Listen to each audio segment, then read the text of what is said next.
Good day, everyone. I guess it goes without saying that the outbreak of the COVID-19 pandemic has put cracks on some sectors of the real estate asset class. What we've come to know as normal shopping experiences and daily work-related routines has been disrupted by lockdowns that have led to some shops closing and employees working remotely. With that, words such as working from home have become a much more common part of our daily speak. I guess this work from home experiment has certainly taught us a few lessons. All these years of rushed morning and late afternoon commutes to get to work and home on time certainly does not sound appealing to most workers in a post-pandemic world. We've also come to understand that a lot of the tasks that we used to do in the office can now be achieved remotely and without in-person interactions. So this development has prompted many to speculate on whether these cracks that have been induced by COVID-19 are permanent and signify the demise of the office market, or even lead to questions as to whether offices have lost their purpose to a remote or hybrid working environment. It is important to state at the onset that the concept of remote working has been with us for quite some time.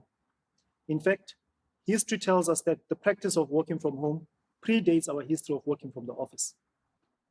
But for this discussion, we'll focus on the trends that we've observed in the last decade, where there was already a gradual increase in the share of employees working remotely on a full-time basis, or at least on a part-time basis.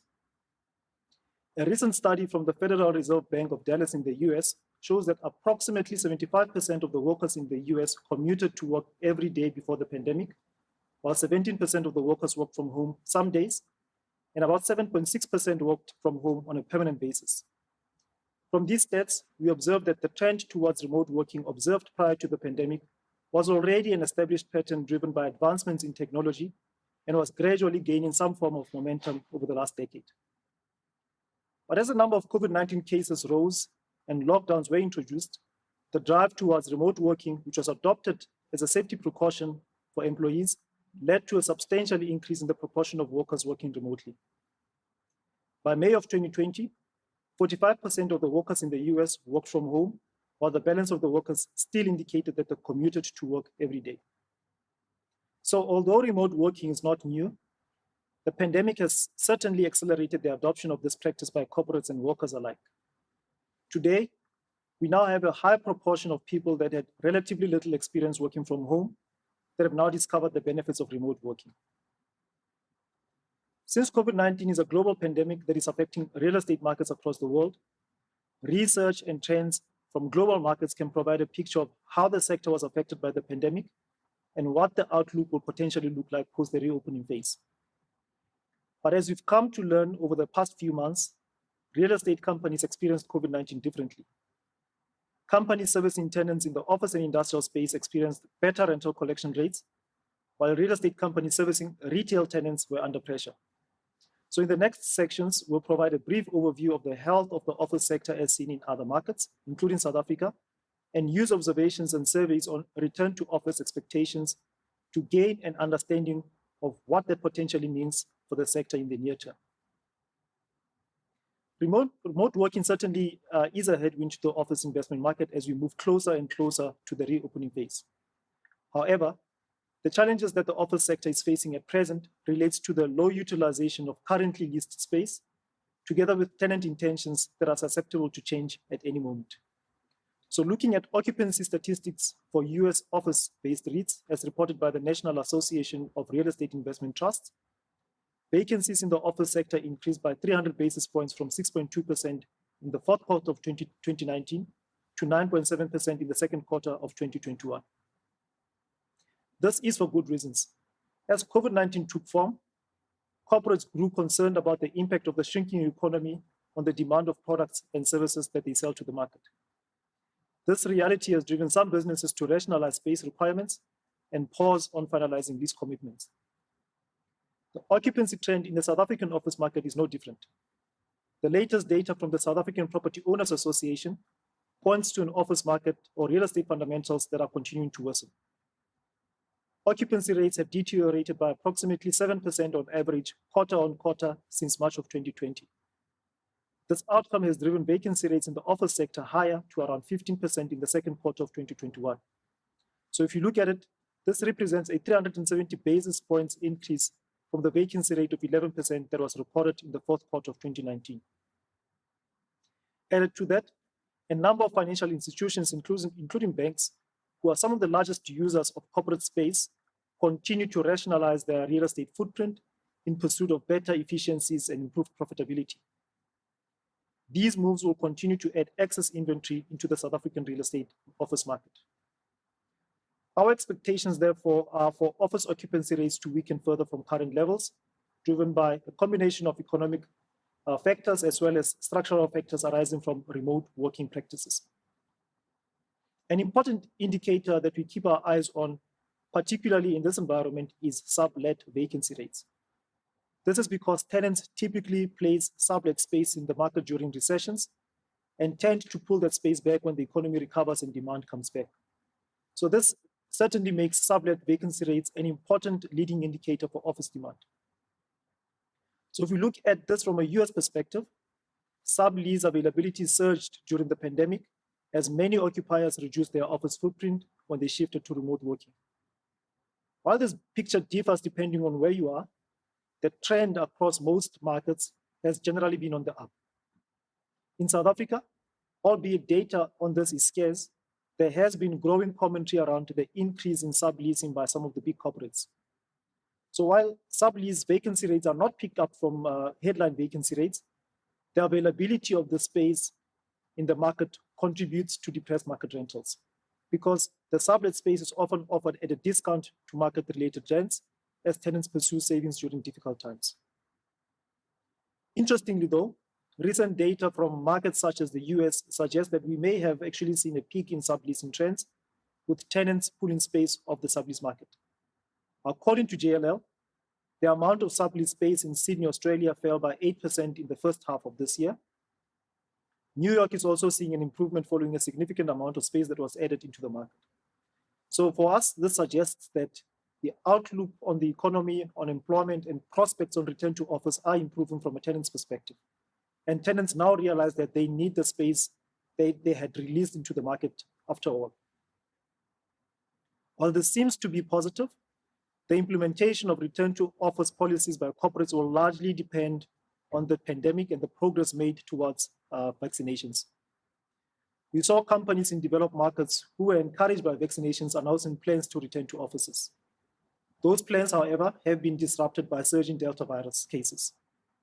Apple, Amazon, Facebook, and Microsoft have all delayed their return to office plans, citing concerns about the surge in cases. So I guess progress towards vaccinations will inform the implementation of return to office plans. Our concern in the short term is that the slower the pace of vaccinations, which will likely be accompanied by recurring waves of COVID-19 infections, will reduce the visibility we need to assess what the future of the office market will look like post the pandemic.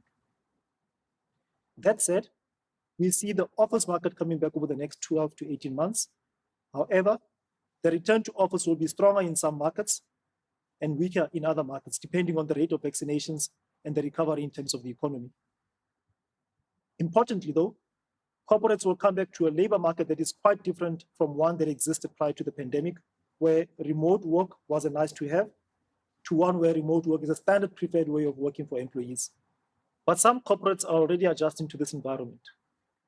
The supply of remote work opportunities, as can be seen on this chart, have been on a steady rise since the onset of the pandemic.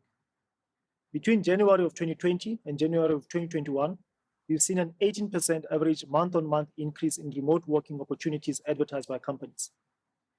This is a clear indication that corporates have seen some benefits to remote working.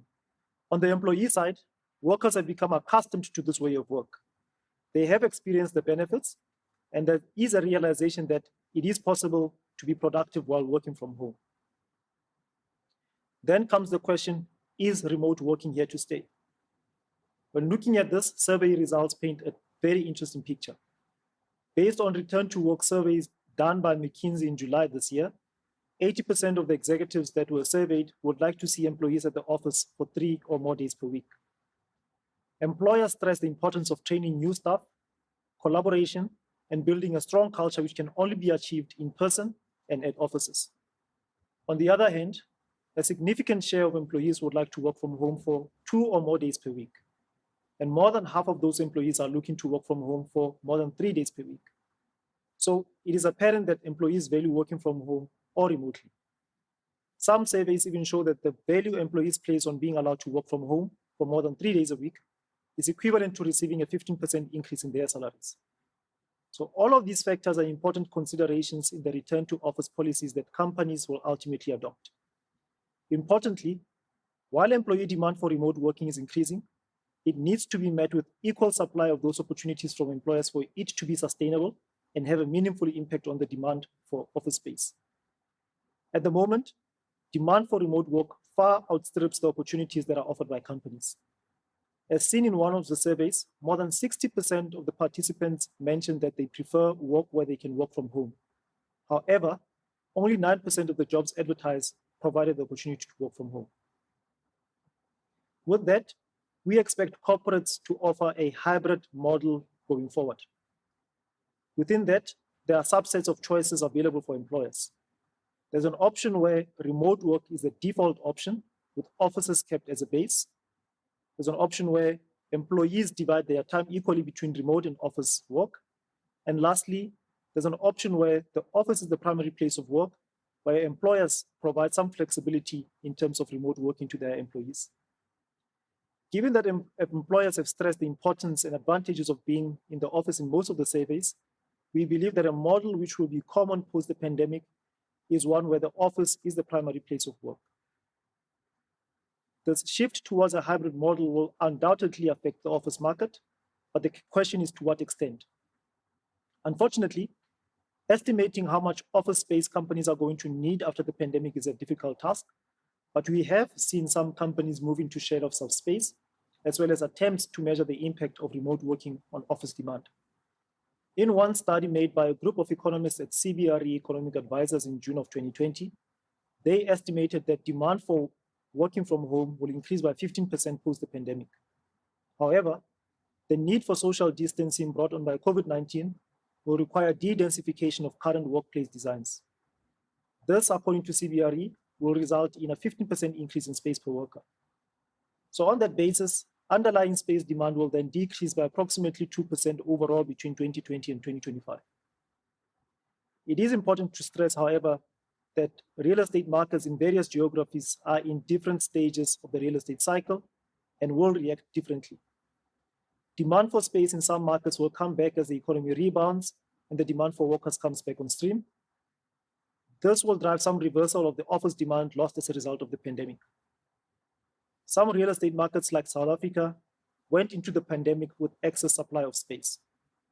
So in the absence of a meaningful pickup in economic growth and employment, this market may experience larger, longer-lasting effects resulting from a massive shift towards remote working arrangements. So to conclude, we align our views with those expressed by Nikki Bujwani and Deborah Lavich in the Harvard Business Review, who wrote, "We've collectively learned a lot about how work can get done under challenging circumstances of the pandemic. However, this environment that we're going through now is a process of discovery, and conclusions about the future of work are premature. It will take a while to mine the learnings from how the pandemic impacted our working environment. The right answer for the long term will vary by context, specific working style, and preferences of team leaders and members." Thank you.